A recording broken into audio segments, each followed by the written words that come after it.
Well, President Donald Trump followed the airstrikes he ordered in Syria late Friday by declaring "mission accomplished" on Twitter, echoing President George W.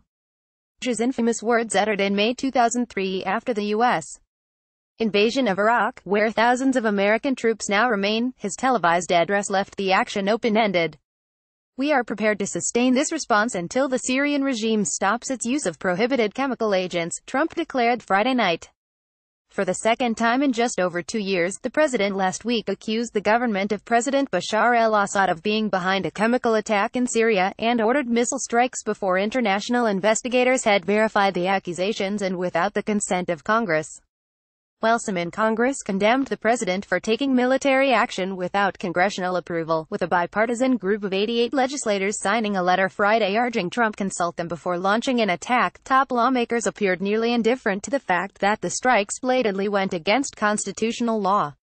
A pinpointed, limited action to punish and hope deter Assad from doing this again is appropriate, but the administration has to be careful about not getting us into a greater and more involved war in Syria, Senate Minority Leader Chuck Schumer, DNY, said in a tweeted statement Friday night.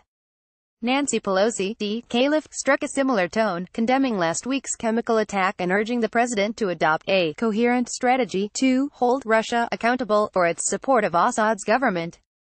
Democratic leaders, "Trump's military strike on Syria is appropriate, Schumer, but if he wants to do more he needs to come to Congress and present a clear set of objectives," Pelosi.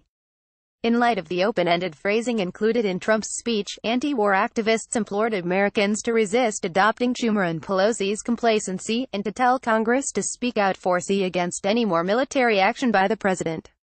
This impulsive decision to strike Syria, without waiting for the chemical inspectors to carry out their investigations and without congressional approval, is a dangerous escalation of an already horrific war, wrote the leaders of Code Pink in an email to their supporters.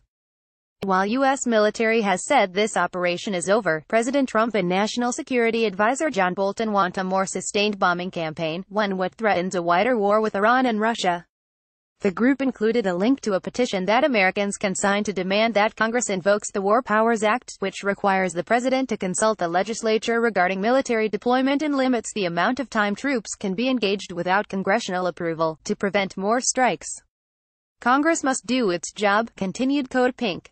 Instead of continually abdicating its responsibility to decide if and when we go to war, Congress must reassert its war powers and stop the president's reckless foreign policy. Tell your senators and representatives to invoke the War Powers Act to stop unconstitutional strikes on Syria.